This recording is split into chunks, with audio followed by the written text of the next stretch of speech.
साया। रात के अंधेरे में एक तेज हवा चली और पेड़ों की शाखाएं खड़खड़ाने लगी। रवि और उसके दोस्त एक सुनसान रास्ते से गुजर रहे थे।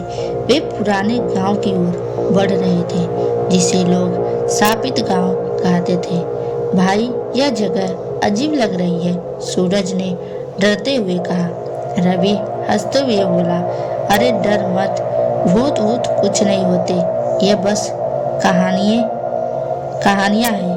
लेकिन जैसे ही उन्होंने गांव में कदम रखा, माहौल एकदम बदल गया। हवा अचानक ठंडी हो गई और चारों ओर अजीब सी ससराहट होने लगी। गांव सुनसान था। एक टूटी हवेली उनके सामने थी।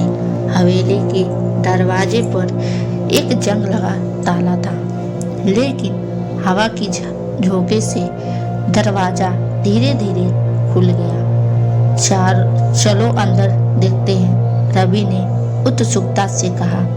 वे जैसे ही अंदर गए, उन्हें ऐसा लगा जैसे कोई उनके पीछे पीछे चल रहा है। अंदर जाले लगे थे, धूल से भरा फर्श और दीवारों पर अजीब सी आकृतियां बनी थी। तभी अचानक धड़ाम, पीछे का दरवाजा अपने आप बंद हो गया। सभी के दिल जोर जोर से धड़कने लगे। अचानक एक कमरे से धीमी धीमी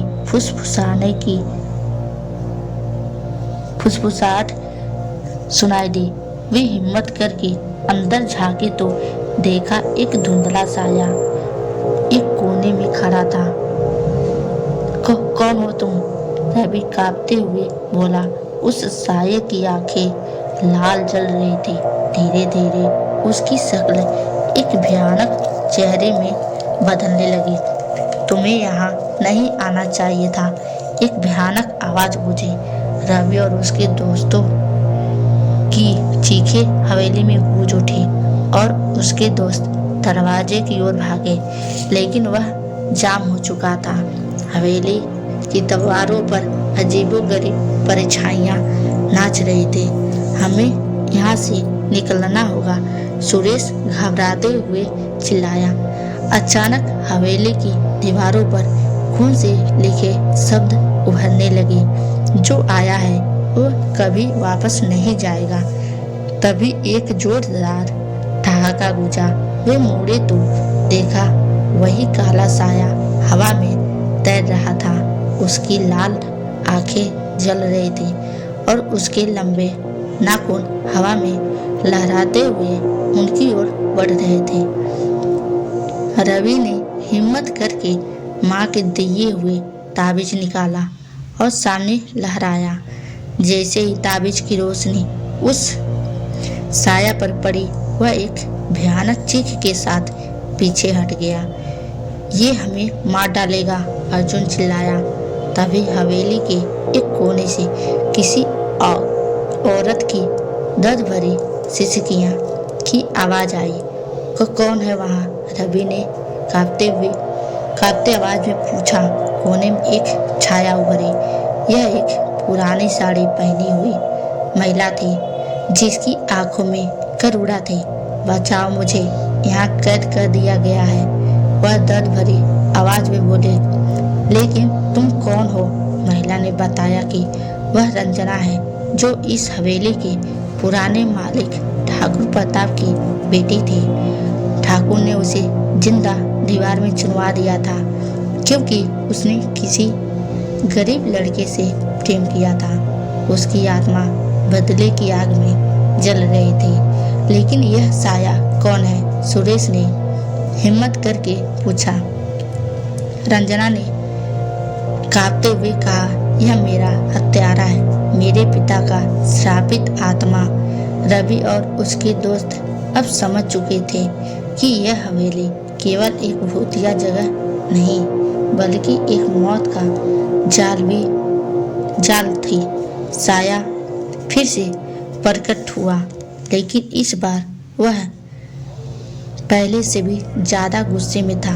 हवेली की दीवारें हिलने लगी, जमीन में दरार पड़ गई और खिड़कियों के शीशे खुद ब खुद टूटने लगे। यह हमें जिंदा नहीं छोड़ेगा, अर्जुन ने चिल्लाकर कहा। रंजना की आत्मा ने, अगर तुम मुझे इस दीवार से आजाद कर दो तो मैं तुम्हें बचा सकती हूँ।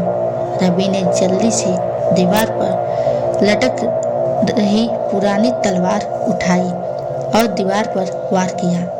धड़ाम, दीवार टूटी और एक कंकाल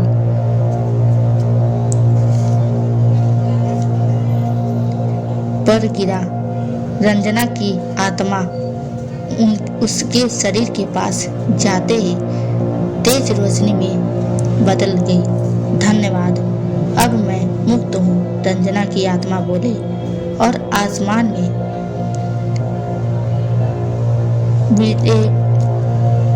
विलीन हो गई। जैसे ही रंजना मुक्त हुई, हवेली हिलने लगी। नहीं, ये मेरा अंत नहीं हो सकता। साई ने एक भयानक चीख मारी और हवेली भरभरा गिरने लगी। रवि और उसके दोस्त जैसे तैसे बाहर निकले। अगले दिन जब गांव वालों को यह सब बताने गए तो उन्हें एक चौंकाने वाली बात पता चली। बेटा, यह हवेली तो पिछले 50 साल पहले ही जलकर खाक हो गई थी। रवि और उसके दोस्त सन्न रह गए। अगर हवेली 50 साल पहले जल चुकी थी तो ये किस जगह तो हम किस जगह थे?